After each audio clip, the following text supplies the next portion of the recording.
आयत मत्ती 7 और 8।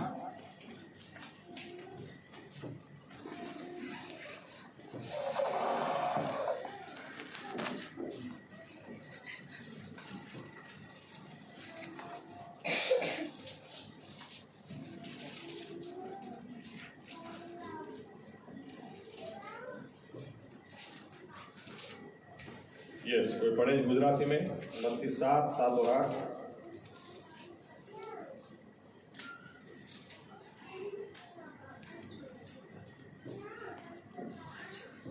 માર્ગો તો તમને અપાશે, શોધો તો તમને જડશે, ઠોકો તો તમારું સારું ઉગાડાશે.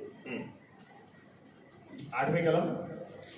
કેમ કે જે હરેકે માગે છે તે પામે છે, ને જે શોધે છે તેને જડે છે, કે જે ઠોકે છે તેને સારું ઉગાડવામાં આવશે. दूसरा भाग पढ़े, भजन संहिता 73, गीत शास्त्र 73।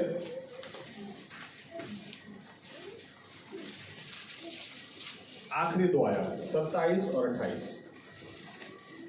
કેમ કે જો તારાથી વેગળા છે તેઓ નાશ પામશે, જેઓ વંચી જઈને તેને મૂકી દે છે તેઓનો તું સરમુખો નાશ કરે છે, પણ ઈશ્વર પાસે આવું તેમાં મારું કલ્યાણ છે. મેં પ્રભુ યહોવાને મારો આશ્રય કર્યો છે, જેથી હું તારા સર્વકૃત્યો પ્રગટ કરું. आइए प्रार्थना करें। हमारे जीवित परमेश्वर प्रभु यीशु मसीह, हम धन्यवाद देते हैं आज का दिन आपने हमको दिया और ये मौका दिया आपकी स्तुति करने के लिए, आपकी आराधना करने के लिए, आपके नाम की बड़ाई करने के लिए, और ये समय है आपकी आवाज सुनने के लिए। हम आपसे विनती करते हैं, हम आपसे प्रार्थना करते हैं कि प्रभु यीशु मसीहा, आप प्रभु यीशु मसीह पवित्र आत्मा को हम पर उंडेल दें और पवित्र आत्मा इस वचन की सच्चाई में हमें लेकर जाए और सच्चाई हमें मुक्त कर दे। प्रभु यीशु, आप इन वचनों के द्वारा हमसे बात करें, इन वचनों के द्वारा हमसे व्यवहार करें। हम प्रार्थना करते हैं प्रभु यीशु मसीहा कि आप आज प्रभु यीशु आप बोलें, क्योंकि हम यहां पर किसी इंसान की नहीं आपकी आवाज सुनने के लिए आए हैं। आप बोले प्रभु यीशु, आप बोले, हम आपकी आवाज सुनना चाहते हैं ताकि हमारे जीवन आज आशीषित हो, हमारे मन और हृदय बदल जाए और हम और भी आपके जैसे हो जाए, और आप ही के नाम को प्रभु यीशु मसीह हमारे जीवन से, हमारे बीच में से मान और महिमा मिले। आप बोले, सारा आदर, सारा मान, सारी महिमा सिर्फ आपको देते हैं। प्रभु यीशु मसीहा के नाम से हम प्रार्थना करते हैं, साथ में कहेंगे आमीन। धन्यवाद प्रभु यीशु। बैठ सकते हैं।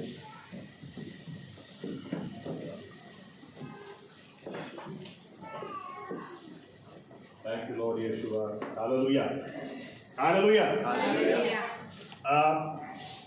मैंने आपसे कहा था कि 2 संदेश में दूंगा, लेकिन आखिरी संडे जब मैं बोल रहा था, मुझे एग्जैक्टली याद नहीं है, सूरत में या बड़ौदा में, लेकिन 2 में से एक जगह बोलते बोलते और एक बात मेरे दिल में आई कि ये बात मुझे बोलनी ही चाहिए या ये मुझे शेयर करना ही चाहिए।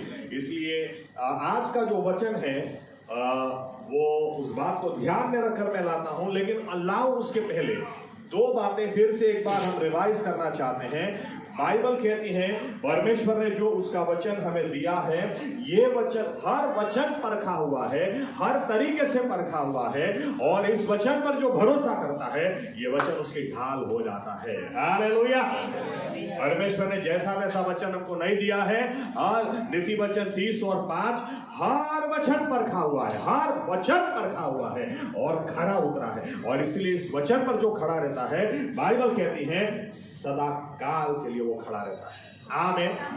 यहां तक कि यीशु मसीह के शब्द में जो वचन हमें दिए गए हैं, यीशु मसीह ने कहा, एक बात ध्यान में रखो, आसमान का चले जाना आसान है, पृथ्वी का चले जाना आसान है, लेकिन इस वचन में से कुछ भी अधूरा छूट जाए ये मुमकिन ही नहीं। ऐसे वचन उसने हमको दिए हैं। आमीन, आमीन। और वो वचन को देकर, वायदे को देकर उसको निभाने वाला परमेश्वर है, और इसीलिए शैतान का हमला ज्यादातर इस वचन पर ही रहता है, या इसीलिए रहता है क्योंकि ये वचन ही है जो उसको भी खुला करता है। आमीन। ये वचन ही जो है जो उसको नंगा करता है, या क्योंकि दूसरी बाजू लोग उसकी आराधना करते हैं और ये वचन कहता है वो झूठा और झूठे का बाप है। आमीन। वो आरंभ से घातकी और खूनी है। यहां तक कि कई बार तो मैं सोचता हूं कि बाइबल में शैतान को कितना स्थान दिया गया है। उसके ऊपर कितनी आयातें हैं? मुझे नहीं लगता 1% भी होंगी, क्योंकि वही उसका सही स्थान है। आमीन। लेकिन जितना भी परमेश्वर का वचन उसको खुला करता है, ज्यादा से ज्यादा हमको दिखाता है कि वो उसकी ना कोई औकात है, उसकी ना कोई हैसियत है, और उसका स्थान हमारे पैरों के तले है। आमीन। कोई आश्चर्य की बात नहीं है, इसलिए वो इस वचन को धिक्कारता है। लेकिन हम विश्वासी लोग ज्यादा से ज्यादा इस वचन के साथ हमको समय बिताना है, क्योंकि इसके जैसा अनुभवी, इसके जितना परखा हुआ और फिर भी खरा उतरा हुआ दुनिया में और कोई मिलेगा नहीं, सिर्फ परमेश्वर का वचन। आमीन। आमीन। ये भी हमने देखा कि बहुत सारे लोग, या तो बहुत सारे विश्वासी लोग जो अपने आप को विश्वासी कहते हैं, दूसरा थेसलोनिका 2 और 3 में लिखा, देखो कोई तुमको गलत फहमी में न डाले। मसीह के आने से पहले, या तो वहां पर ख्रिस्त विरोधी एंटी क्राइस्ट के आने से पहले कई लोग धर्म त्याग करेंगे, यानी बहुत सारे लोग विश्वास को छोड़ देंगे। और मैंने आपसे कहा, विश्वास को छोड़ने के लिए पहले विश्वास को पकड़ना जरूरी है। आमीन। इसलिए बहुत सारे लोग जब विश्वास छोड़ देंगे, ये एक आखिरी दिनों की निशानी है, और इसीलिए बहुत सारे लोग आपको विश्वास को छोड़ते हुए दिखाई देंगे, यहां तक कि आपको लगेगा कि इनका दिमाग खराब है। जब सच्चाई जानते हैं लोग कि बपतिस्मा ये नहीं होता है, बपतिस्मा डूब का होता है, इसके बावजूद ऐसे चर्च में जाकर ये लोग बैठते, क्योंकि पानी छाटना ये रेंटिज्म है। ओके, बाइबल हमको बैप्टिज्म के बारे में बताती है, रेंटिज्म नहीं बताती। आमीन। बैप्टिज्म का मतलब ही होता है बैप्टिस्डो, बैप्टाइज, इसका मतलब ही होता है डूबाना या तो डूब जाना। आमीन। पता है ये गलत है, इसके बावजूद भी लोग ऐसे कलीसिया में जाकर बैठते हैं। पवित्र आत्मा का बपतिस्मा परमेश्वर ने दिया, पवित्र आत्मा का बपतिस्मा मिला है, ये लोग अन्य भाषा बोलते हैं, और इसके बावजूद जो कलीसिया अन्य भाषा में मानती नहीं है, ऐसे चर्च में जाकर लोग बैठ जाते हैं। कैसे हो सकता है? लेकिन बाइबल कहती है बहुत सारे विश्वासी लोग विश्वास से गिरेंगे। आमीन। लेकिन पौलुस क्या कहता है, और ये यानी अगर दूसरी बाजू, अगर विश्वासी लोग विश्वास को छोड़ते हमको दिखाई देते हैं, तो हमको दुख जरूर होना चाहिए, अफसोस जरूर होना चाहिए। लेकिन दूसरी बाजू हमको ये भी तो पता चलना चाहिए कि यार परमेश्वर का वचन कितना सच्चा है। उसमें लिखा है कि लोग विश्वास को छोड़ेंगे, हो रहा, यानी उसके आने का भी नजदीक है। हम अपने आप को और भी सुधार लें, और भी सवार लें, और भी प्रार्थनावादी हो जाएं, और भी सीरियस हो जाएं। आमीन। आमीन। जब मैं मुंबई गया लास्ट टाइम, मुझे एक प्रश्न पूछा गया कि पास्टर साहब, प्रकाशित वाक्य, प्रकटीकरण, रेवलेशन, इससे क्या उत्तेजन मिल सकता है? क्योंकि ज्यादातर जब हम पढ़ते हैं तो हमको डर लगता है, इधर ऐसा हो जाएगा ना, इधर ऐसा हो जाएगा ना, ऐसे इंसान की हालत हो जाएगी, ये लोग मौत मांगेंगे ना, पर्वत मुझ पर गिर और मुझे मार दे, ऐसी ऐसी, कितना डर लगता है कि इतने खराब हालात अंत के दिनों में हो जाएंगे। तो वो प्रकाशित वाक्य से हम लोग उत्तेजन कैसे प्राप्त कर सकते हैं? क्योंकि पढ़ने से ही जब डर लगता है। तो मैंने उनसे कहा, देखो यूहन्ना 16 आप पढ़ना अच्छी तरह से, और दूसरी एक नहीं बहुत सारी आयतें हैं। यीशु मसीह बार बार क्या बोलते हैं? यीशु मसीह बोलते हैं कि देखो मैं पहले से तुम्हें बताता हूं, ताकि जब ये बातें हो तो तुमको पता चले कि मैं वही हूं। आमीन। आमीन।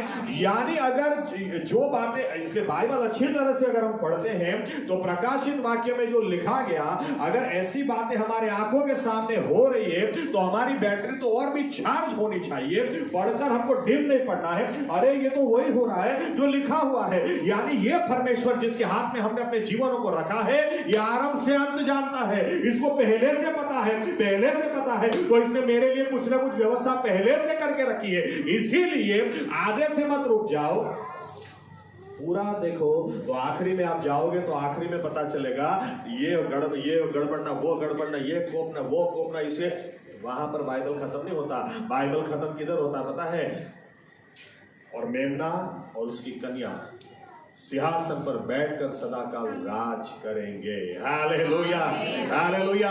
यानी मेमना और उसकी कन्या यानी कलीसिया इन सब हालात से निकल ही जाएंगे। तो ये देखकर हमको डरना नहीं है कि ऐसा होगा ना वैसा होगा, ये देखकर हमको ये सोचना है इसमें से भी हम निकल जाएंगे। क्या बात है, प्रभु यीशु को धन्यवाद, ऐसा परमेश्वर हमको मिला है। आमीन, आमीन। ये वचन पर विश्वास करें, ये वचन आपकी ढाल बन जाएगा। आमीन। दूसरी बात जो मैंने आपके सामने रखी, दूसरी बात कि पौलुस क्या बोलता है। एक बाजू कुछ विश्वासी पीछे गिरेंगे, दूसरी बाजू पौलुस बोलता है 13, 14 और 15 में से दूसरा थिस्सलुनीका दूसरे अध्याय में पौलुस बोलता है जब आपके बारे में मैं सोचता हूं तो मैं परमेश्वर को धन्यवाद देता हूं, क्योंकि आप वो लोग हैं जिनको परमेश्वर ने अनंत काल के लिए चुना है। आमीन, आमीन। और हमारी यही इच्छा, यही प्रार्थना कि हम उनमें से ही हो। आमीन। हम नाश में जाना नहीं चाहते, हम बच जाना चाहते हैं। आमीन, आमीन। और इसीलिए दूसरी बात आपके सामने लाकर मैंने रखी लास्ट टाइम कि प्रभु यीशु से व्यक्तिगत अनुभव मांगो। हमारा परमेश्वर वो अनुभव देने वाला परमेश्वर है। यीशु मसीह ने जब प्रार्थना सिखाई तो क्या कहा पता है? उसमें से एक कड़ी ऐसी थी, आज की रोटी आज मुझे देना। यानी आज एक नया दिन दिया है तो आज का खाना भी देना। दुनियावी खाने के साथ आत्मिक रीति से भी हम देखें कि प्रभु यीशु आज एक नया दिन आपने दिया, आज एक नया स्पर्श आप देना, आज एक नया अनुभव मुझे देना। बिना खाना खाए हम आगे नहीं बढ़ सकते, आत्मिक रीति से भी बिना अनुभव हम आगे नहीं बढ़ सकते हैं। आमीन। इसीलिए परमेश्वर का अनुभव होना, बिना अनुभव आप उसको जान भी नहीं सकते।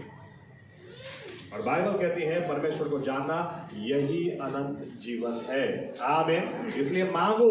मैं बार बार कहता हूं हमारा परमेश्वर पक्षपाती नहीं है। वो चाहता ही नहीं कि हम किसी और के भरोसे चले या किसी और के उजियाले में चले। पौलुस के पत्रों को आप पढ़ो, पौलुस अपने बारे में क्या बोलता है पता है? हाँ, जरूर मेरे प्रभु ने पतरस, याकूब, यूहन्ना के साथ समय बिताया और उसने फास्ट हैंड उनके साथ बात की, लेकिन पौलुस क्या बोलता है? लेकिन वही मसीह ने, वही मेरे प्रभु ने मुझे भी दर्शन दिया और मुझे भी रेवलेशन, मुझे भी प्रकाश दिया, मेरे साथ भी बात की। और इस बात की सराहना जब भी मैं यरूशलेम गया 14 साल के बाद, गलाती दूसरे अध्याय में बोलता है, तब पतरस, याकूब और यूहन्ना ने भी इस बात को सराहा कि नहीं, सही में इसको प्रभु यीशु ने दर्शन दिया है और प्रभु यीशु ने इसको उजियाला दिया है। ये जेलों के उजियाले में नहीं जीता था, इसके पास खुद का अनुभव था। आमीन।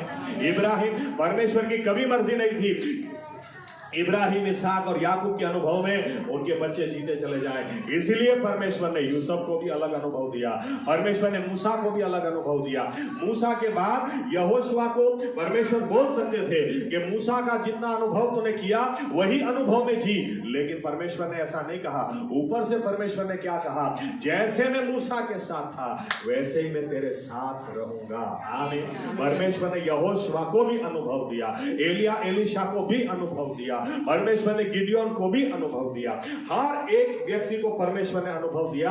बिना अनुभव कोई आत्मिक रीति से जल नहीं सकता, जलते रह नहीं सकता है। आमीन। और इसीलिए आप अनुभव मांगे।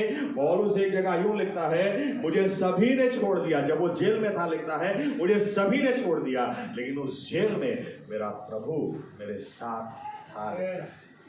वहां पर भी उसका अनुभव था। आप देखें यहां पर ये लोग जहाज में जा रहे हैं और इतना तूफान है, लोग डरे हुए हैं, और उसके बीच में पौलुस क्या बोलता है? आराम से देखो, जहाज टूटेगा, हम लोग पानी में गिर जाएंगे, सामान का नुकसान होगा, लेकिन हम मरेंगे नहीं। अब खाना खा लो, क्योंकि कल पर मेरे प्रभु यीशु का दूत मेरे साथ आकर खड़ा था और उसने मुझे ये बताया। पौलुस के लिए ऐसा नहीं था उधार के दिन अनुभव मिला, बस बस अभी दूसरा अनुभव नहीं मांगना। अरे इनको बार बार अनुभव मिलते थे। आमीन, आमीन। मत अपने आत्मिक जीवन को दूसरों की छाया में मत चलो। दूसरों की छाया में हम शुरुआत कर सकते हैं, लेकिन खुद का अनुभव मांगो। आमीन आमीन। क्योंकि वो अनुभव आपका विश्वास जितना बढ़ा जाएंगे उतना और कोई नहीं बढ़ा सकता है। आमीन। दूसरी बात आपके सामने ये लाकर मैंने रखी, संगति में रेगुलर बने रहो। आमीन। संगति में रेगुलर बने रहो, क्योंकि बाइबल जिस तरह से हमको सिखाती है या मुझे समझ में आता है, कोई भी विश्वासी विश्वास में जब पीछे जाता है, सबसे पहला कदम उसका संगति से दूर जाने का होता है। और इसीलिए बाइबल कहती है जे केटलाए करी चुक्या एम तमें नहीं करता। हिब्रू 10 और 25, कितने लोगों ने क्या किया, इकट्ठा होना ही बंद कर दिया है, तुम मत करना। आमीन। क्यों ऐसा बोलना पड़ता है? क्योंकि मसीह यीशु वहां पर ही आपको मिलेंगे जहां विश्वासियों की संगति होगी। आमीन। साउल के बारे में हमने उदाहरण देखा। साउल को क्या कहा गया? साउल को कहा गया तू जो जैसा है वैसा तू राज नहीं कर सकता। सही बात है, लेकिन जब तू घर जाता होगा तुझे रास्ते में कुछ लोग मिलेंगे, कोई खाना पीना देगा, लेकिन फिर तुझे प्रबोधकों की टुल्ली मिलेगी, यानी विश्वासियों मिलेंगे, और ये परमेश्वर की आराधना करते होंगे, ये प्रबोध करते होंगे। और जब तू उन्हें मिलेगा तब परमेश्वर अपनी आत्मा तुझ पर उंडेल देगा, नया हृदय तुझे देगा और तू एक नया ही व्यक्ति हो जाएगा। परमेश्वर अपनी आत्मा को बिलीवर्स के ग्रुप में उंडेल देता है। आमीन आमीन। बिलीवर्स का इकट्ठा होना, आपको पता है, इतिहास आप पढ़ लें। Hello,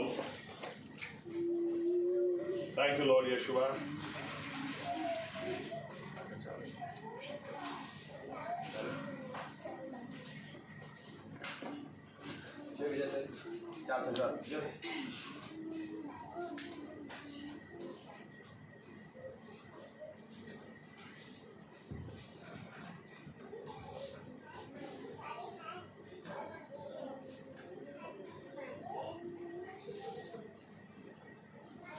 thank you Lord Yeshua. धन्यवाद प्रभु यीशु।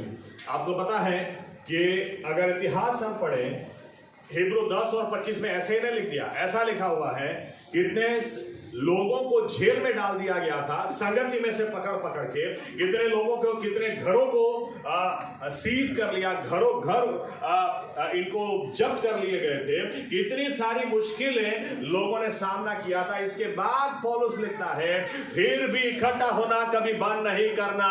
आमीन। क्यों? क्योंकि परमेश्वर आपको वहीं पर मिलेगा। आप इतिहास पढ़ें, अगर लोग घर पे ही बैठे रहते तो मसीह का काम कभी आगे बढ़ता ही नहीं, लेकिन इनको पकड़ा जाता था, संगति से पकड़ा, संगति में जाते या संगति में पकड़ा जाता था। इसके बावजूद भी ये लोग संगति में जाते थे, संगति में जाना कभी बंद नहीं किया। ऊपर से बाइबल यूं कहती है, विश्वासियों की संगति में दृढ़ता से वे लागू रहे, लोलिन रहे, they dedicated themselves to the fellowship। आमीन आमीन। क्योंकि संगति जहां 2 या 3 व्यक्ति प्रभु यीशु के नाम में इकट्ठा होते हैं, वहां पर प्रभु यीशु मसीह उतर आते हैं। आमीन। किसी भी जगह नहीं। आज लोगों को क्या है, मस्त चर्च बिल्डिंग है, इतना बड़ा चर्च बिल्डिंग है, क्या क्रॉस लगाया है, अरे प्रभु यीशु जरूर इसमें होंगे, अरे प्रभु यीशु हाथों से, सुलेमान राजा ने तो सोने से इतना सोना इस्तेमाल किया था, इसके बावजूद वो खुद घुटनों पे जाके क्या बोलता है, हाथ ऊपर करके बोलता है, आसमान के आसमान तुझे समा नहीं सकते, ये हाथों से बना मकान कैसे तुझे समा सकता है। परमेश्वर, आप इस विश्वासियों को ये सीरियस होना जरूरी है। आप कोई भी कारण दे दो, आप बाइबल से बड़े नहीं हैं, परमेश्वर के वचन से बड़े नहीं हैं। साउल तुझे बदलना है तो तुझे विश्वासियों की संगति में वहां पे जाना पड़ेगा, तभी तुझ पर परमेश्वर की आत्मा उतरेगी और तभी तुझे नया हृदय मिलेगा, तभी ही तू नया व्यक्ति हो जाएगा। आमीन आमीन। संगति में जाना बहुत जरूरी है। ऐसा मैं नहीं बोलता कि आप इधर ही आओ, अरे आप कहीं और जाना चाहते हो कहीं और जाओ, लेकिन विश्वासी है कि नहीं उसको खोज निकालो, उनके बीच में जाओ। आमीन। क्योंकि प्रभु यीशु वहीं पर आपको मिलेंगे जहां विश्वासी लोग इकट्ठा होते हैं। कोई भी बहाना बाइबल से ऊपर आप नहीं रख सकते। एक दिन, थोमा एक दिन नहीं था, बाइबल कहती है यीशु मसीह कहां गए? जहां पर विश्वासी लोग इकट्ठा हुए थे, उनके बीच में यीशु मसीह जाकर कितना अद्भुत अनुभव देते हैं। शालोम एलेखेम। चेले बोलते हैं थोमा को, हमने प्रभु को देखा। ये बोलता है नहीं नहीं नहीं, मैं मानता है। अरे इतना कोई झूठ बोलेगा क्या? इतने लोग हैं, इतने लोग झूठ बोलेंगे। अरे प्रभु को देखा, फिर बोलता नहीं मैं जब तक नहीं देखूंगा मैं तो मानूंगा ही नहीं। आपका विश्वास उतना कभी बढ़ ही नहीं सकता अकेले रहकर। यह परमेश्वर की योजना है ही नहीं। संगति में रेगुलर जाना बहुत जरूरी है। आमीन आमीन। लोगों को संगति में जाना क्यों नहीं है? नंगा घूमना है। जैसे मुझे कपड़े पहनने की इच्छा हो मैं पहनूं, जैसे मुझे रहने की इच्छा हो मैं रहूं, मुझे जैसे करना हो, जो करना हो मैं करूं। मुझे बोलने वाला कोई नहीं होना चाहिए। अपनी मर्जी से मुझे जीना है, अपनी मर्जी से मुझे करना है। बाइबल उठाओ। बाइबल कहती है मसीह का आना नजदीक है, संगति में जाना बंद मत करना। आमीन आमीन। ये कोई सलाह नहीं है, परमेश्वर की आज्ञा है।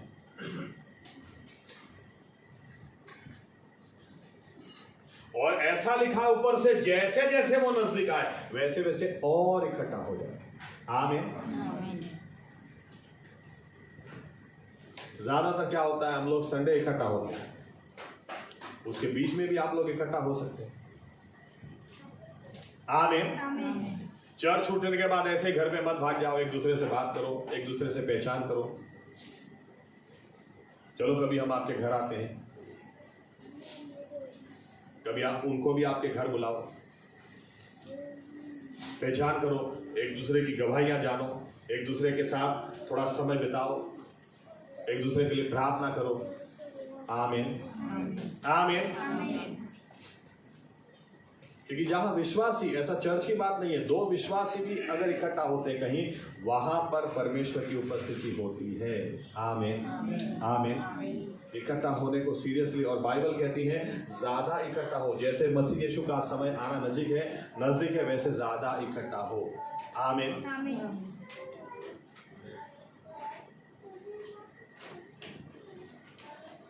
आज के विषय पर मैं आता हूं, बहुत छोटा लेकिन बहुत सिंपल लेकिन बहुत ही इंपॉर्टेंट अगर आप जीवन में उतारें। और ये बात मुझे लास्ट वीक एकदम बहुत ही फोर्स के साथ आई। वचन का मैं सहारा लेता हूं, साथ में काफी गवाहियां भी आपके साथ में बांटता हूं। इसके बारे में मैं यूं कह दूं, दिल खोलकर अपने परमेश्वर के साथ बात करना सीखो। यीशु मसीह ने कहा मांगो तो मिलेगा, ढूंढोगे तो पाओगे, ठोकोगे खटखटाओगे तो खोला जाएगा। फिर यीशु मसीह यूं कहते हैं मत्ती 7 और 8 में, क्योंकि जो मांगता है उसे मिलता ही है, जो खोजता है वो पाता ही है, जो ढूंढता है उसको मिलता ही है, और जो खटखटाता है उसके लिए खोला ही जाता है। आमीन। कितनी गारंटी परमेश्वर ने हमको दी है, कितनी बड़ी गारंटी कि तुम मांगोगे तो जरूर मिलेगा। आमीन आमीन। मैं आज आपके साथ थोड़ा सा हटके, मेरा विषय भजन संहिता है, भजन संहिता पर एक्चुअली थोड़ा गया तो गीत शास्त्र, इसके ऊपर थोड़ा बोलना चाहता हूं। जब हम भजन संहिता को देखते हैं या तो इसके बारे में जब भी हम सोचते हैं, हमको गीत शास्त्र कुछ बातें, चलो मैं इस तरह से कह दूं, ये स्तुति आराधना के गीत लिखे गए थे उस जमाने में। आमीन। लेकिन अगर आप पढ़ोगे ना इसको तो आपको आश्चर्य होगा कि आज हम जिस तरह से स्तुति आराधना करते हैं उस तरह से उस तरह के शब्द आपको इन गीतों में नहीं मिलेंगे। बहुत ही फर्क लगेगा। तो एक प्रश्न खड़ा होता है कि भजन संहिता हमको क्यों पढ़ना चाहिए, या ये गीत हमको क्यों पढ़ने चाहिए। मैं सिंपल सा जवाब आपको दे दूं। भजन संहिता से सबसे पहले हमको सीखना क्या है। ओके, पहले ये भी बता दूं, भजन संहिता सिर्फ दाऊद ने लिखा है। आप जब भी पढ़े उसके ऊपर टाइटल देखें, बहुत सारे गीत, या तो ज्यादातर गीत दाऊद ने लिखे हैं, लेकिन इसके अलावा आसाफ जो दाऊद का क्वायर का वर्शिप लीडर था, कई गीत आसाफ ने लिखे हैं। सुलेमान ने भी लिखे हैं, कोरा के संतानों ने भी गीत लिखे हुए हैं। ओके, तो सभी गीत दाऊद ने नहीं लिखे हैं, लेकिन ज्यादातर दाऊद ने लिखे हैं। आप ऊपर टाइटल पढ़ेंगे तो आपको समझ में आ जाएगा किसने गीत लिखा हुआ। भजन संहिता से सीखना यह है कि दिल खोल के परमेश्वर के साथ बात करना सीखो। हम लोग एक दूसरे के साथ कई बार दिल खोल के बात कर लेते हैं, रो भी लेते हैं। आपको तो पता ही है, बहुत बुरे दिन चल रहे हैं, लेकिन नियम क्या है? अपने दोस्त के साथ आदमी दिल खोल के बात करता है। आमीन। और हमारा परमेश्वर क्या बोलता है? मैं कहता हूं तुम मेरे दोस्त हो, लेकिन फिर भी हम उसके साथ दिल खोल के बात नहीं करते। लेकिन भजन संहिता से आज आपको मैं बताना चाहता हूं, आपकी जो भी समस्या हो, हमको यह सीखना है, दिल खोलकर प्रभु यीशु से बात करें। आमीन। आमीन। देखो 73 का ही हम एग्जाम्पल लेते हैं, उसके बाद वहां पे आगे मैं जाता हूं, कुछ अलग बातें। चलिए पढ़ना शुरू करते हैं। भजन संहिता 73। ये आदमी को इतने सारे प्रश्न हैं, लेकिन अच्छी बात यह है कि ये प्रश्न लेकर परमेश्वर के पास आता है। देखें, पहली आयत अच्छी, बहुत अच्छी बोलता है, दूसरी आयत से इसका दिमाग खिसकता है। पढ़े 73 पहली आयत से आगे पढ़ो। चलो। ઇઝરાયલથી જેઓના હૃદય શુદ્ધ કરે છે, તેમના પર ઈશ્વર ખરેખર પરોપકારી છે। देखो कितनी अच्छी बात। और अब देखो, पर मैं तो મારી પગે લગભગ ઠોકર ખાધી હતી, હું પગલા પડતા લગભગ લપસી ગયો હતો, કેમ કે જ્યારે મેં દુષ્ટોની સમૃદ્ધિ જોઈ ત્યારે મેં ગરિષ્ઠોની અદેખાઈ કરી, કેમ કે મરણ સમયે તેમને વેદના થતી હતી, પણ તેઓનું બળ દ્રઢ રહે છે। મનુષ્ય જાતના દુઃખો તેમના પર આવતા નથી, અને બીજા માણસોની પેટે તેઓને પીડા થતી નથી। માટે તેઓનો ગર્વ તો ગળાની કંઠી જેવો છે, વસ્ત્રની પેટે જુલમ તેઓ ઢાંકી રાખે છે। તેઓનો દુષ્ટ તેમના હૃદયમાંથી ઉભરાયા કરે છે, તેઓના મનની દુષ્ટ કલ્પના ઉભરાઈ જાય છે। ओके, चलेगा, आप घर जाके पूरा पढ़ सकते हैं। देखो, ये पहली आयत बहुत अच्छी तरह से बोल देता है, और दूसरी आयत से क्या बोलता है? परमेश्वर ने, पहली आयत बोलता है परमेश्वर ने इस्राएल को आशीषित किया है, बहुत अच्छा प्रेम किया सब। लेकिन जब मैं अपने बारे में सोचता हूं तो क्या बोलता है? भाई मुझे तो बहुत बड़ा प्रश्न है। मेरा तो प्रश्न ही यह है, जब मैं दुष्ट को देखता हूं, मुझे यह प्रश्न होता है, ये आराम से मर जाते हैं।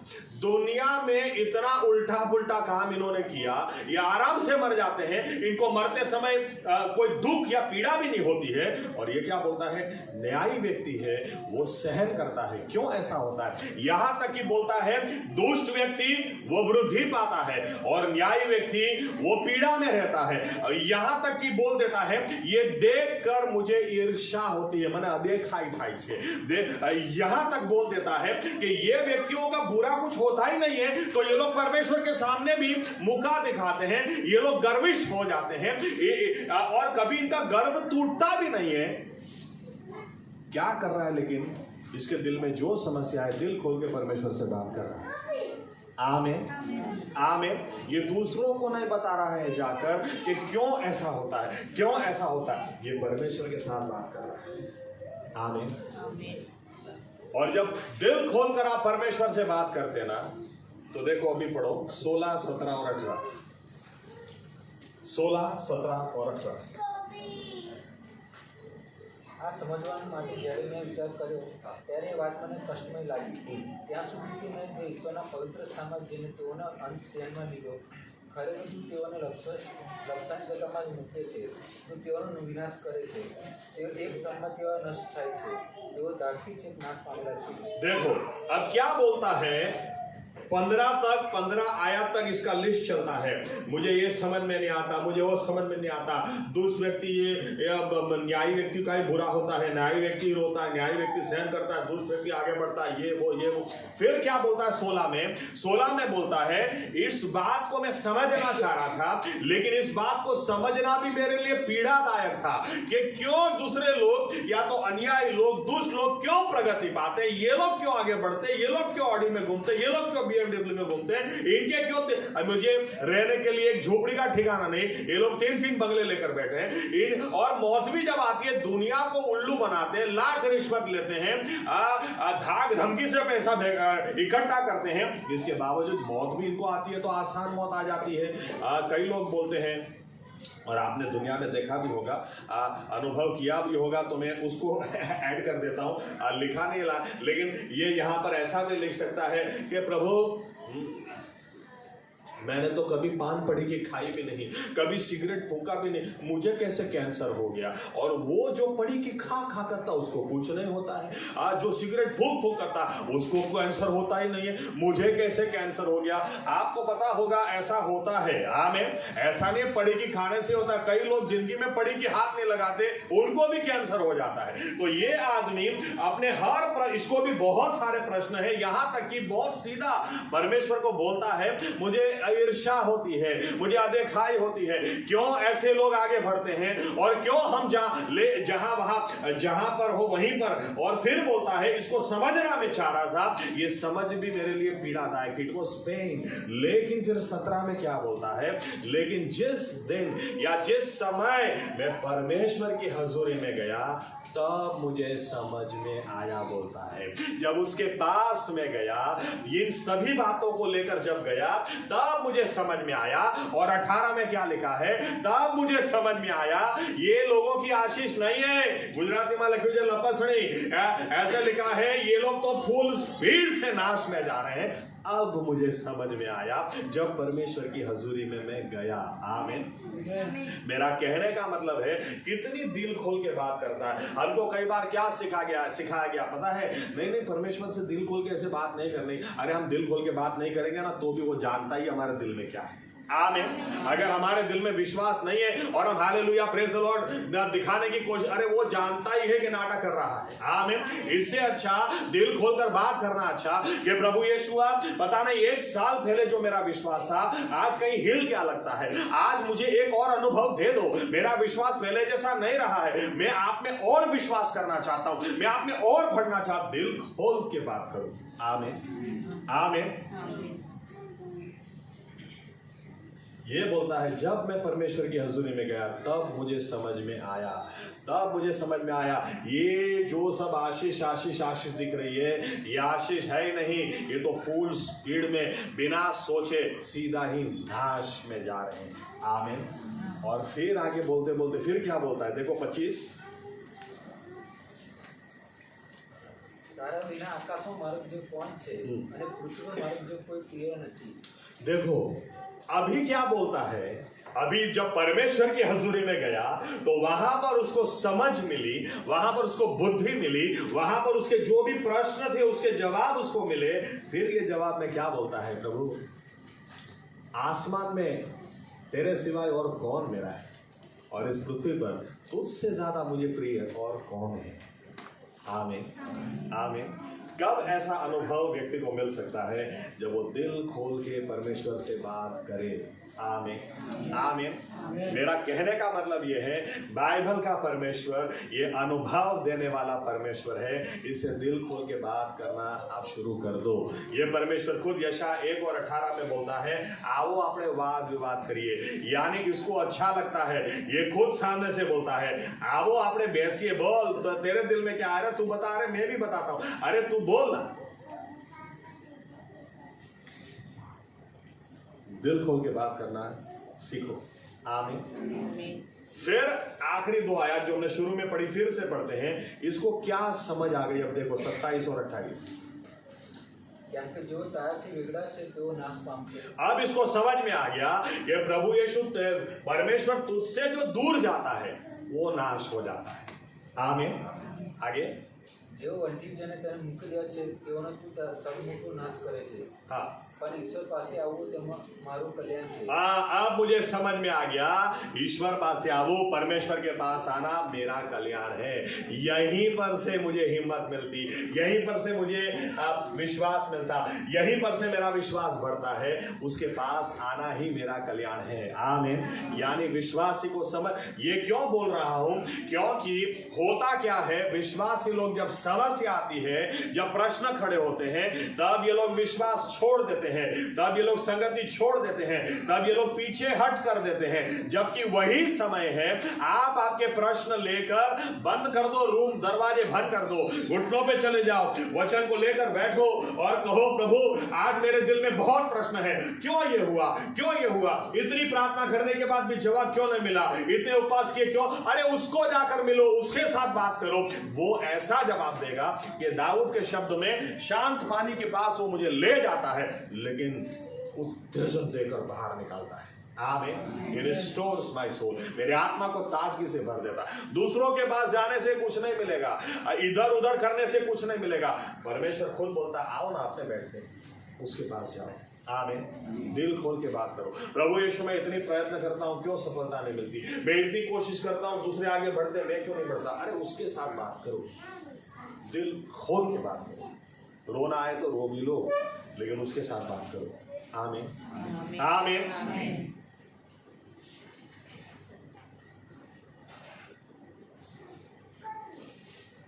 मैं सुबह से कोशिश कर रहा हूं नाम याद करने के लिए, लेकिन अच्छा चलो वो मैं उदाहरण बाद में देता हूं। अब कुछ उदाहरण आपके सामने मैं लाता हूं।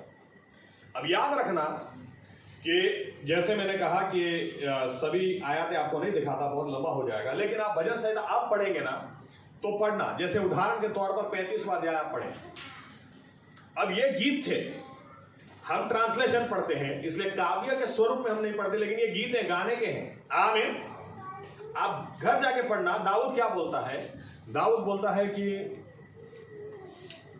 मेरे दुश्मन, वो भी मुझे पता चलता था कि बीमार है, मैं इनके लिए उपवास और प्रार्थना करता था, टाट ओढ़ के मैं बैठता था, जैसे मेरी सगी मां मर गई हो वैसे इन लोगों के लिए मैं प्रार्थना करता था, लेकिन ये लोग मेरी मृत्यु चाहते हैं, मेरा ही बुरा, प्रभु इनको छोड़ना मत।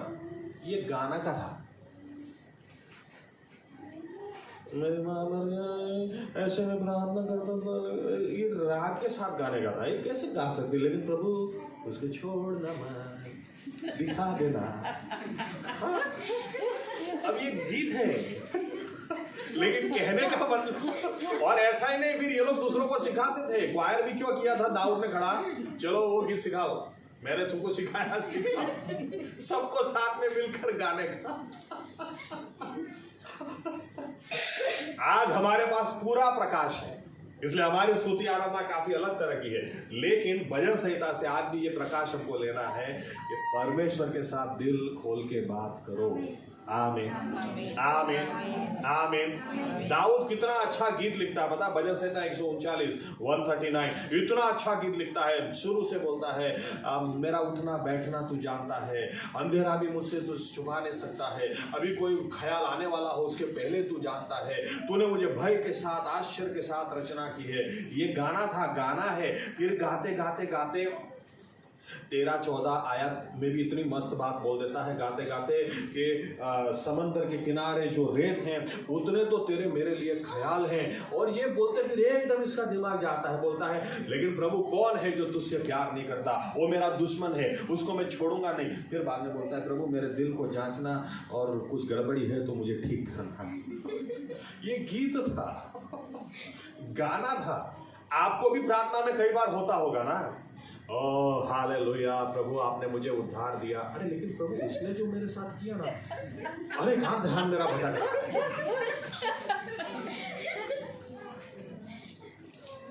ध्यान भटकना मत देखो, दिल खोल के बात करो। ये भी प्रभु यीशु को आप बोल सकते हैं ना कि प्रभु वो बात ऐसी घट गई है, ऐसी हो गई कि मेरा तो ध्यान ही आपने नहीं लग रहा है। दिल खोल के बात करो, उसको बताओ। आमीन। भजन संहिता आज के बाद आप पढ़ेंगे ना तो उदाहरण के तौर पर भजन संहिता 119 उसका 41-42 और गीत गाते गाते क्या बोलता है, ऐसा प्यार मुझ पर उंडेल दे कि मेरे खिलाफ बोलते मुंह बंद हो जाए। अब ये गाने का था। ये तो हम लोग ट्रांसलेशन पढ़ते हैं, लेकिन आप भजन संहिता पढ़ोगे तो देखो भजन संहिता शुरू ही किधर। अभी आप कभी सोच सकते हैं कि गीत ऐसा शुरू हो, जो इंसान दुष्ट की सलाह के मुताबिक चलता नहीं है, पापियों के मार्ग में खड़ा नहीं होता है और निंदाखोर के साथ बैठता नहीं। ये गीत के शब्द हैं। आमीन। हमने कभी कोई गीत में, हमारे गीतों में दुष्ट शब्द आता है? भजन संहिता शुरू ही उधर से होता है।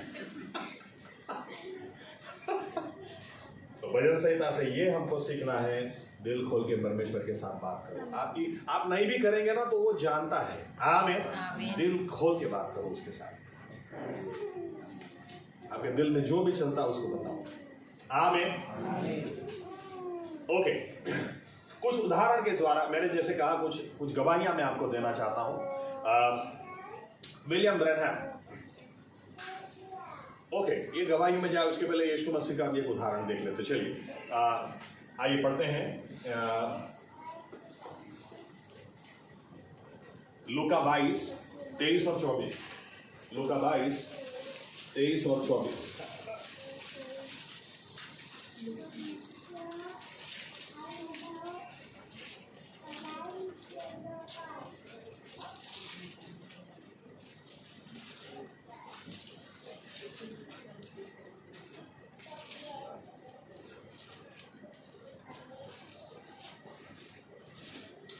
यस, पढ़िए। તેઓ માહે પૂછપરછ કરવા લાગ્યા કે આપના માનો नहीं, सॉरी, 22, 43, 44, 43, 44।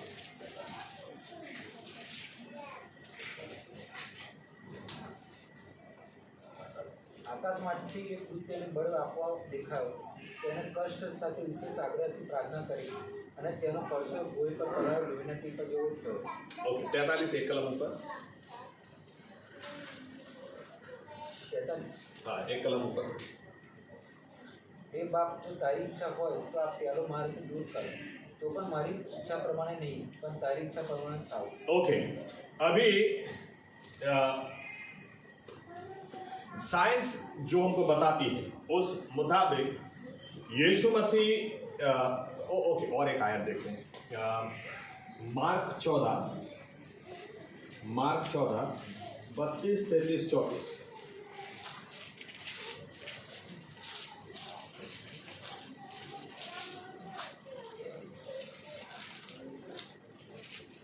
मार्क 14, 32, 33 और 34। તેઓ ગેસમાના નામે એક જગ્યાએ આવે છે તે પોતાના શિષ્યોને કહે છે કે હું પણ જઈને પ્રાર્થના કરું, ત્યાં સુધી અહીં બેસો. તે પોતાની સાથે પીતર, યાકૂબ તથા યોહાનને લઈ જાય છે અને તે બહુ પકડાવા તથા ઉદાસ થવા લાગ્યો. પછી તે તેઓને કહે છે, મારો જીવ મરા જેવો અતિ શોકાતુર છે, અહીં રહીને જાગતા રહો. થોડે આગળ જઈને તેને ભોય પર પડીને પ્રાર્થના કરી. ओके, 34। देखो क्या लिखा है, and he said unto them, my soul is exceeding sorrowful unto death, tarry ye here and watch।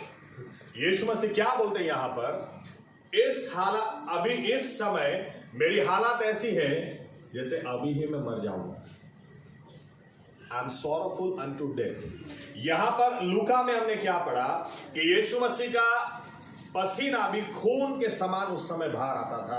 और साइंस जो हमको सिखाती है वो ये कि जब कोई आदमी, और ऐसा बहुत ही रेयर केस में दुनिया में हुआ है, जब कोई आदमी मेंटली इतना परेशान हो, इतना ज्यादा परेशान हो, तभी उसका पसीना खून की तरह बाहर आता है। लेकिन साइंस यूं सिखाती है ये कंडीशन में आने के बाद आदमी ज्यादा जिंदा नहीं रह सकता है, ये मरने की तैयारी है।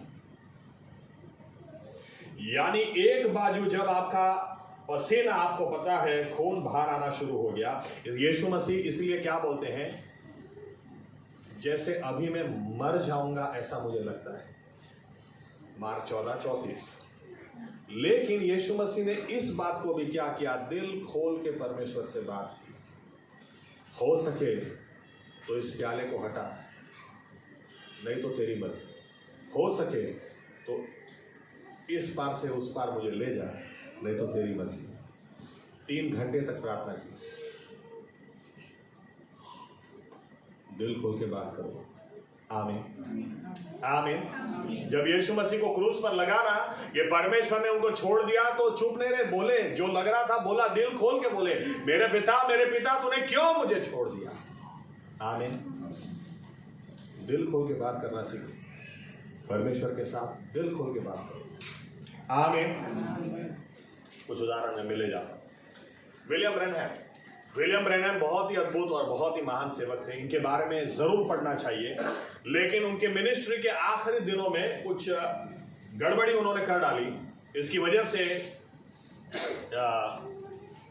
कई लोग उनका नाम भी नहीं लेना चाहते। लेकिन मैं आपको बताऊं, ये परमेश्वर के कैसे दास थे, बहुत ही अद्भुत दास।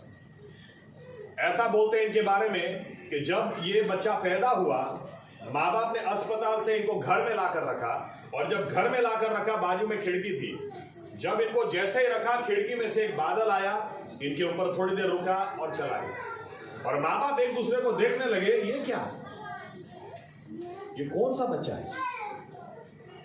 विलियम ब्रैनम के बारे में ऐसा बोलते हैं, इनकी मिनिस्ट्री इतनी अद्भुत थी। जब ये, या तो मैं एंड का बताऊं, ये अपने बेटे के साथ एक जगह जा रहे थे, ये थे, इनकी वाइफ थी, आगे की गाड़ी में इनका बेटा था, और हाईवे पर इनकी कार की लाइट उड़ गई। और अमेरिका में ऐसा होता है कि ये हाईवे पर इतनी स्पीड से चलना, तो उतनी स्पीड से ही चलना है, और इसलिए अपने बेटे की गाड़ी के पीछे ये जा रहे थे, और एकदम से आगे ट्रक आने की वजह से लड़के ने गाड़ी हटा दी। इनकी लाइट्स ऑन नहीं थी, इनको नहीं दिखा, ये अंदर घुस गए। बाजू में देखा, इनकी वाइफ मर गई और इनकी आखिरी सांसें चल रही थी। इतना बुरा एक्सीडेंट था। फिर भी इन्होंने अपना हाथ उठाया और अपनी वाइफ के सर पर रखा और कहा, प्रभु यीशु के नाम में तू जिंदा हो जा, मैं जा रहा हूं। और ये मर गए, वो जिंदा हो गए। इनकी ऐसी सेवकाई थी कि इनकी मीटिंग में एक बार एक औरत रो रही है, प्रचार करे, औरत रो रही है, इन्होंने बीच में डांट दिया, तेरा दिमाग नहीं है, रोते शर्म ना, तुम वो मत कर, मैं परमेश्वर का वचन बोल रहा हूं, तो बीच में रोना शुरू। तो ये औरत बोलती है, लेकिन मैं मेरे बच्चे के लिए प्रार्थना के लिए आई थी, मेरा बच्चा मर गया। तो बोलते, तो क्या हो गया, मर गया तो वो तो मीटिंग के बाद जिंदा करके दे दूंगा, अभी चुप सुन। और मीटिंग के बाद सबके सामने बुलाया, यीशु के नाम में जिंदा हो जा, बच्चा जिंदा करके वापस किया। मीटिंग में डिस्टर्ब नहीं करना।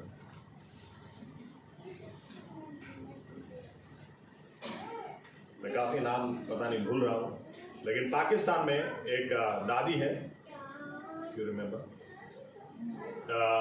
अभी तो 90 साल की होनी चाहिए।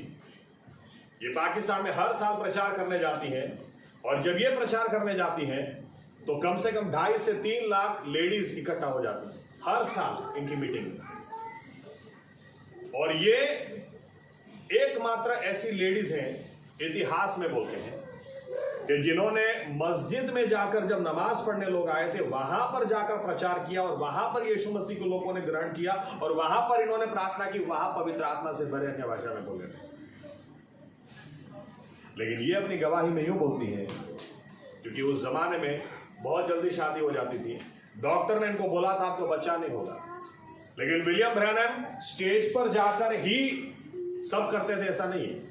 ये खुद अपनी गवाही में बोलती है, मैं मेरे हस्बैंड के साथ बैठी थी, और विलियम ब्रैनम स्टेज पे जा रहे थे, एकदम से रुक कर बोलते हैं, तुमको बहन, तुमको लेडी, यस, चिंता मत करो, डॉक्टर ने जो बोला हो तुमको बेटा होगा, और वो भी सेवकाई में तुम्हारे साथ देगा, और स्टेज पे चले गए।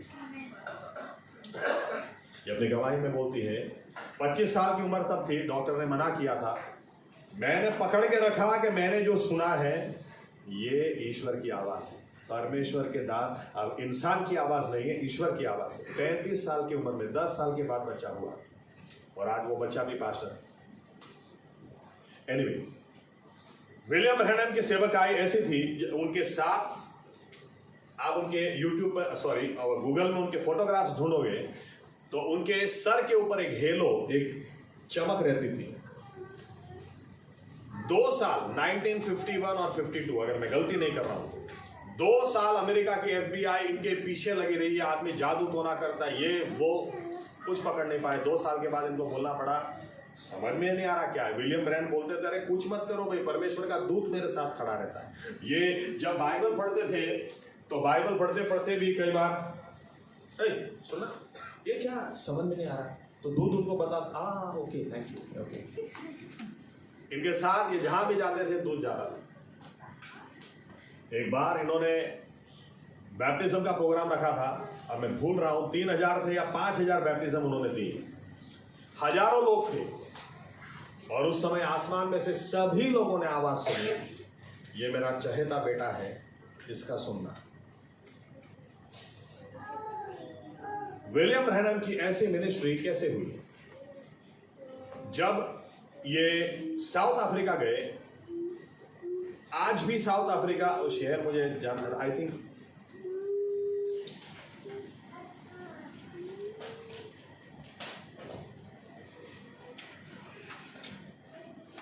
साउथ अफ्रीका जब वे गए तो वहां पर इतनी चंगाइयां उनकी मीटिंग में हुई, इतनी चंगाइयां कि वहां के गवर्नर ने कहा कि ऐसा परमेश्वर का दास हमारे बीच में आया है, इसको मान देना बहुत जरूरी है। कितने अंधे देखते हुए, कितने बहरे सुनते हुए, उसका कोई हिसाब किताब नहीं, लेकिन खाली सिर्फ कितने लंगड़े चलने लगे। गवर्नर ने इनको अपने साथ बिठाया ओपन ट्रक में, और इनके पीछे 8 ट्रक भर के व्हील चेयर्स और क्रचेस, 8 ट्रक भर के ऊपर तक इतने लोग वहां पर आए थे, लूले लंगड़े फेंक कर चले गए, ठीक हो गए। 8 ट्रक भर के सामान। ये विलियम ब्रैनम।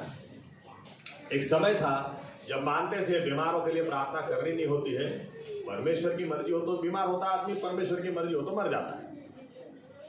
ये खुद उस वक्त पास्टर थे और एक जगह प्रचार करने के लिए गए थे, और जब वहां पर प्रचार करने के लिए गए, इनके शहर में बाढ़ आई, और जब इनके शहर में बाढ़ आई तो कम से कम 18 से 20 दिन इनको लग गए, ये शहर में घुस नहीं पा रहे पानी की वजह से। आखिर में जब घुसे, पता चला इनका घर तो बह गया, कुछ पता ही नहीं चल रहा। वाइफ, 2 बच्चियां किधर गई? बहुत मुश्किल के बाद पता चला इस अस्पताल में वाइफ आखिरी सांस ले रही है। वहां पर गए, जब जाकर बैठे तो पता चला 2 लड़कियों की लाश भी नहीं मिली, पानी में कहीं बह गई। अपनी वाइफ को देखते रहे, क्योंकि ऐसा मानते थे बीमार के लिए प्रार्थना नहीं करने की होती है, परमेश्वर की मर्जी। आंख के सामने वाइफ मर गई। तब से इनका दिमाग घूम गया, 2 बेटी, क्या हुआ पता ही नहीं। वाइफ मर गई, देवदास की तरह घूमने लगे, शेविंग नहीं करने का, खाना कब खाया नहीं खाया, सोए नहीं सोए। आखिर में दूसरे पास्टर लोग जो उनके दोस्त थे, उन्होंने कहा यार तू दूसरी शादी कर ले, ऐसे नहीं जिया जाता है। दोस्तों का सुना, दूसरी शादी कर ली।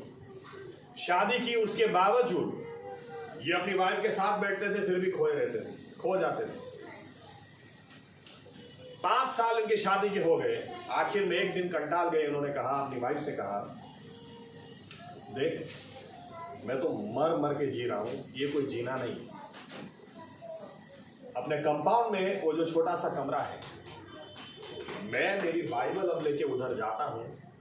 अब अगर मुझे परमेश्वर ने जवाब दिया तो ठीक है, जवाब नहीं दिया तो मैं मर जाऊंगा उधर, लेकिन मैं इस तरह से नहीं जी सकता। ये अपने बाइबल लेके चले गए, दरवाजा बंद कर दिया। 40 दिन तक उसके अंदर खाने पीने की कोई बात नहीं, बस बाइबल उठाकर परमेश्वर मुझे जवाब दे, मेरे साथ बात कर, मैं मर मर के जी रहा हूं। ये कोई जीना थोड़ी होता है, ऐसा कोई थोड़ी होता। दूसरे लोगों को मैं हंसते देखता हूं, मैं हंस भी नहीं सकता हूं, मेरे चेहरे पर कोई खुशी मैं नहीं ला पाता हूं। ये इन्होंने दिल खोल के परमेश्वर के साथ बात करना शुरू किया, बाइबल पढ़ना शुरू किया, और 40वें दिन जब इनके शरीर में कोई ताकत नहीं थी, खाना नहीं खाया था, लाश की तरह पड़े थे और सोच रहे थे कब मेरी जान जाए, कब मैं मर जाऊं। लेकिन उस वक्त परमेश्वर का दूत उनके पास आया और आकर उसको छुआ। जैसे ही छुआ, शरीर में एकदम से ताकत आ गई और ये खड़े हो गए। और तब परमेश्वर का दूत उनको बोलता है कि विलियम, परमेश्वर तुझसे बहुत खुश हुआ, क्योंकि तेरे जीवन में जो समस्या थी उसको लेकर तू कहीं और नहीं गया, लेकिन यीशु मसीह के पास आया। आज यीशु मसीह तुझे स्पेशल गिफ्ट देते हैं। आज के बाद तू जहां भी जाएगा, तेरे सामने कोई भी खड़ा होगा, उसको बोलने की जरूरत नहीं पड़ेगी उसका एक्सीडेंट कब हुआ। तू बोलेगा ये दिन ये टाइम पे तुम्हारा एक्सीडेंट हुआ, और सामने वाले की क्या समस्या है तुझे कोई बताएगा नहीं, लेकिन तू खुद जान जाएगा। उस दिन के बाद विलियम ब्रैनम की मिनिस्ट्री शुरू हुई।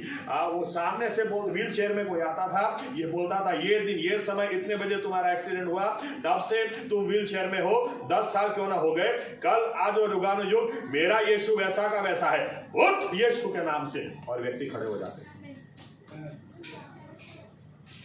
विलियम ब्रैनम अपने संदेश में बार बार लोगों को ये सिखाते थे, दिल खोलकर उससे बात करना। मुझे पता होता तो मैं पहले ही कर लेता, लेकिन जिस समय मैं गया उसने मुझे खाली नहीं भेजा, उसने मेरे आंसू पोंछ लिए। मैं तो चंगाई की सेवकाई मांगने भी नहीं गया था, मैं तो सिर्फ अपने प्रश्नों का हल चाहता था। मैं चाहता था परमेश्वर मुझे जवाब दे। मुझे हल मिला, मुझे जवाब मिला कि मेरा विश्वास ही गलत था, इसकी वजह से मैंने सब कुछ गंवा दिया। लेकिन मुझे क्या पता था कि अपने प्रश्नों को लेकर, शंकाओं को लेकर मैं उसके पास आऊंगा, वो मेरे आंसू को पोंछ देगा और इतनी बड़ी सेवकाई मुझे दे देगा। उसके पास दिल खोलकर बात करना सीखो। आमीन। टी.एल. ऑसबॉर्न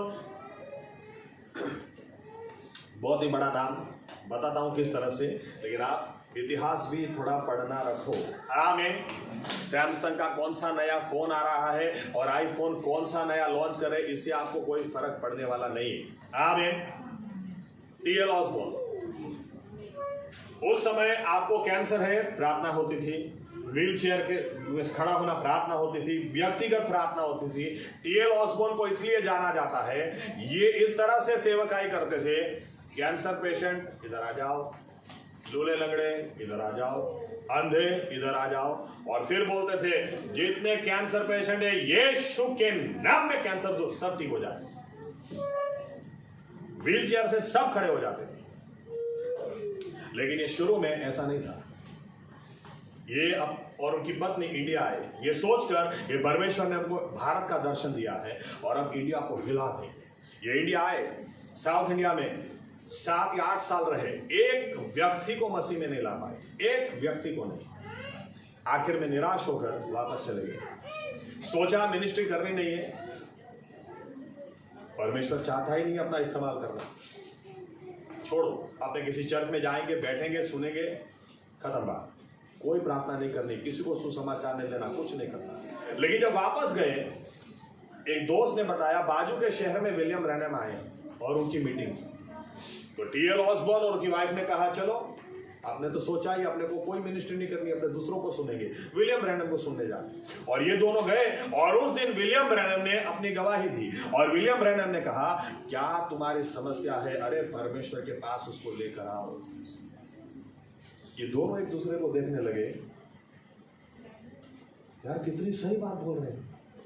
हम निराश होकर बैठ गए, लेकिन अपनी निराशा तो प्रभु यीशु के पास ले ही नहीं गए।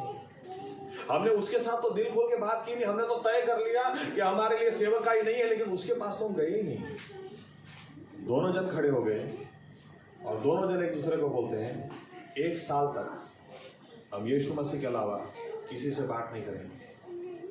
दोनों घर पे आए, तय किया उस मीटिंग में विलियम ब्रैनम को सुनने के बाद, आज के बाद दिल खोल के हम उसके साथ बात करेंगे। 1 साल, ज्यादा समय नहीं, लेकिन 1 साल दोनों ने दिल खोल के, जो वो खाना बनाते बनाते भी प्रभु यीशु से बात करती और ये व्यक्ति बाहर कार चलाते चलाते भी दिल खोल के बात करता।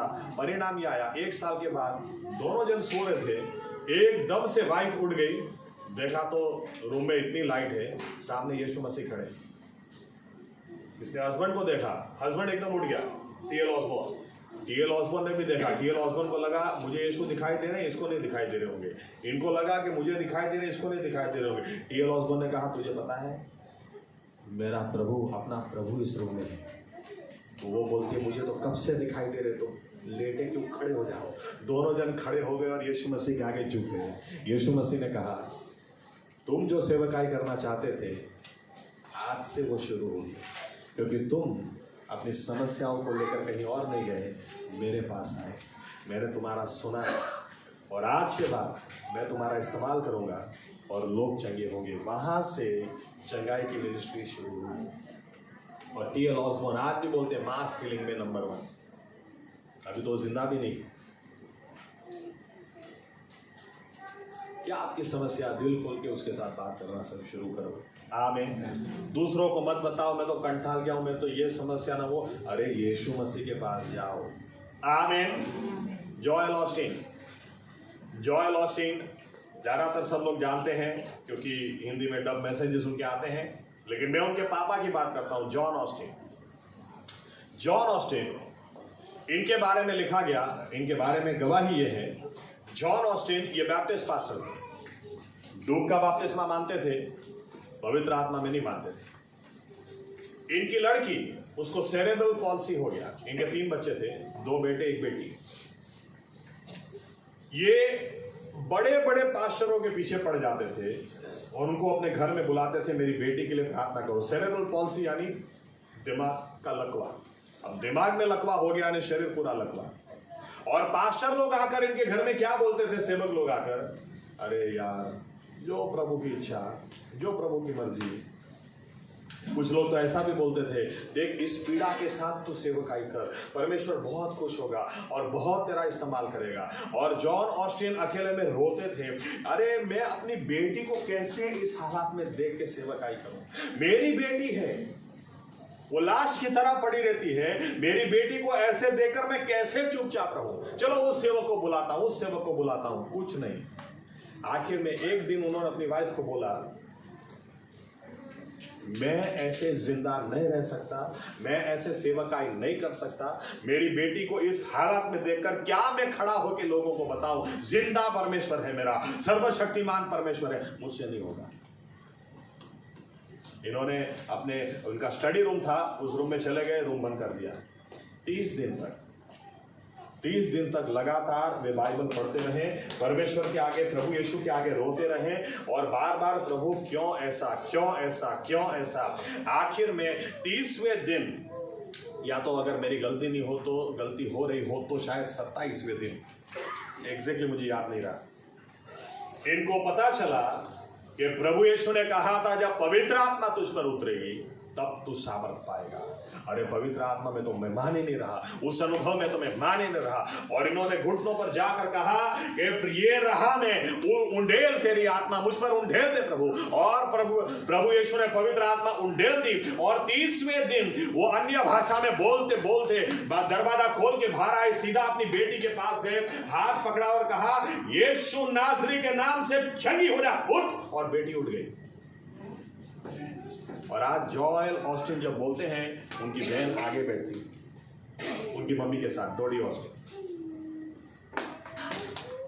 क्या आपकी समस्या है, लेकर प्रभु यीशु के पास जाओ। आमीन, आमीन। दिल खोलकर उसके साथ बात करना सीखो। आमीन।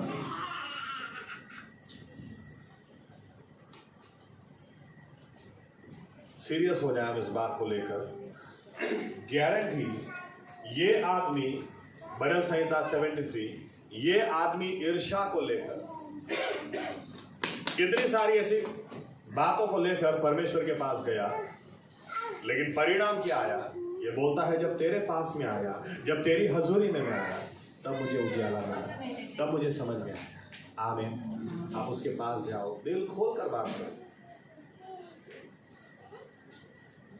नहीं भी करेंगे तो वो जानता है, लेकिन करेंगे ना तो आपको पता चलेगा, तो आपके और मेरे मुंह से ये बात निकलेगी, अरे जिनको मैं सफल समझ रहा हूं, ये तो तेज गति से नाश में जा रहे हैं। जिनकी मैं अभी तक ईर्ष्या करता था, ये तो तेज गति से नाश में जा रहे हैं। अरे प्रभु, तेरे अलावा मेरा कोई नहीं। जो तुझसे दूर जाता है वो खुद नाश में चला जाता है। मेरे लिए तो मैं तेरे करीब आऊंगा, हर समय तेरे करीब आऊंगा, और हर समय अपने दिल को तेरे सामने मैं उंडेल दूंगा। आमीन। दाऊद 7 बार प्रार्थना करता था। आप दाऊद के जीवन को देखें, क्या क्या साउल उसके जान के पीछे पड़ा, वो भी परमेश्वर को बताता था। अपना बेटा अबशालोम, खुद का बेटा अबशालोम, उसके खून का प्यासा, वो भी परमेश्वर को बताता था। हर बार परमेश्वर के पास जाकर दिल उंडेल देता था। आमीन, आमीन। आइए हम भी इस तरह से इस चीज को प्रैक्टिस में डालें, ताकि जैसे अनुभव इनको हुए, परमेश्वर ने इनके आंसुओं को पोंछा और इनको विश्वास में बढ़ाया, वैसे भी हम भी जब अपनी समस्याओं को या दिल खोलकर जब अपने परमेश्वर से बात करें, वो चुप नहीं बैठेगा, वो भी हमारे जीवनों को अपने हाथ में लेगा, हमारे विश्वास को बढ़ाएगा, और हम लोगों के सामने खड़े होकर कह सकेंगे, किसी के कहने से नहीं कहता, अरे मैंने खुद अनुभव किया, वो मेरे आंसुओं को पोंछने वाला परमेश्वर है। अरे मेरे दिल को ठंडा करने वाला परमेश्वर है। अरे मुझे नया अनुभव देने वाला परमेश्वर है। आमीन आमीन। इनमें से किसी ने कोई सेवकाई नहीं मांगी, ये अपना दिल खोलकर परमेश्वर के साथ बात करते रहे, परमेश्वर ने सेवकाई दी गई। गिडियोन ने दिल खोल के बात की, कहाँ है परमेश्वर जिसके बारे में हम सुनते हैं, कहाँ है? अगर वो होता हमारे साथ में तो क्या हमारे हालात ऐसे होते? बाइबल कहती है परमेश्वर ने उसको सेवकाई दी। आमीन। तू ही जाएगा, तू ही लड़ेगा और मिडियाने को तू ही हराएगा। आमीन। आइए हम दिल खोलकर परमेश्वर के साथ बात करने वाले हो जाएं, ताकि हमारे प्रश्न के जवाब परमेश्वर देंगे, उतना ही नहीं हमारे विश्वास को भी बढ़ाएंगे और उस बढ़े हुए विश्वास से कई लोगों को हम प्रभु यीशु में ला सकें, कई लोगों को प्रभु यीशु के बारे में बता सकें। आइए अपनी जगह खड़े हो जाएं। प्रार्थना करना चाहते हैं कुछ लोग, कुछ समय तक हम दिल में प्रार्थना करें, प्रभु यीशु से कहें कि प्रभु यीशु मसीह, सही में आपके पास आना कितनी अद्भुत जगह है, कितनी अद्भुत। हमने कई बार दिल खोलकर दूसरों से बात की है, लेकिन आपसे नहीं की। पता नहीं हमने कितने चमत्कार इसलिए गंवा दिए, पता नहीं कितनी सेवकाई इसकी वजह से हमारी होते होते रह गई। लेकिन आज के बाद हम तय करते हैं, कहें यीशु मसीह से हम तय करते हैं, मैं तय करता हूं प्रभु यीशु, दिल खोल के आपके साथ में बात करूंगा। दिल खोल के नहीं भी करता तो आप तो फिर भी जानते ही हैं कि मेरे अंदर क्या चल रहा है। आसाफ बोलता है मुझे ईर्ष्या होती है, लेकिन दिल खोल के उसने बात की तो परमेश्वर ने उसको समझ भी दी, समझ उसको मिली। ये तो फास्ट स्पीड से नाश में जा रहे हैं।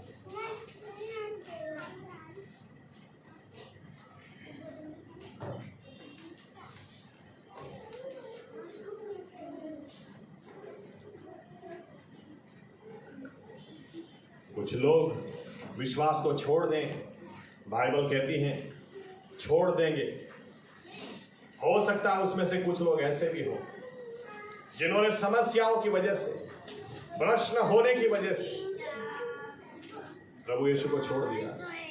लेकिन हम आसाफ से सीखें, यही प्रश्न जिनकी वजह से लोग मसीह को छोड़ देते हैं, वही प्रश्नों को लेकर हम मसीह यीशु के पास जाएंगे, दिल खोल के उनके साथ बात करेंगे और वचन के उजियाले में ये परमेश्वर चुप नहीं बैठेगा कि जरूर हमारी समस्याओं का समाधान हमें देगा, सही समझ हमें देगा और हमें पता चलेगा अरे उसके पास आने में ही जीवन है। मैं किसी और के बारे में नहीं कहना चाहता, मैं अपने बारे में कहना चाहता हूं। मैं तो उसके करीब ही जाऊंगा क्योंकि वहीं पर मेरा जीवन है, वही मेरा जीवन है। आसमान में तेरे अलावा मेरा कोई नहीं और इस पृथ्वी पर तुझसे ज्यादा मुझे प्रिय और कोई भी नहीं। प्रभु यीशु मसीह, ये अनुभव हम सभी के हों और हमारी भी ऐसी सेवकाइयां हो कि जिसके द्वारा आपको मान और महिमा मिले। ये प्रार्थना प्रभु यीशु मसीह के नाम से हम करते हैं, आमीन। तो आकाश माना हमारा, तुम्हारा नाम पवित्र मनाओ, तुम्हारा राज्य आओ, જેમ આકાશમાં એવા પૃથ્વી પર તમારી ઈચ્છા પૂરી થાય। દિવસની અમારી રોટલી આજ તમે અમને આપો, અને જેમ અમે અમારા ઋણોને માફ કર્યા છે તેમ તમે અમારા ઋણો અમને માફ કરો।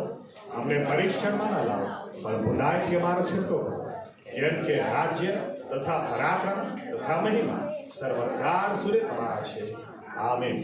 હવે આપણા તારનાર પ્રભુ યેશુઆ મસીહાની કૃપા, આપણા આત્માઓની કાળજી હમણાંથી સદા સર્વકાળ સુધી રાખશે, આમીન। ધન્યવાદ પ્રભુ યેશુ, ધન્યવાદ।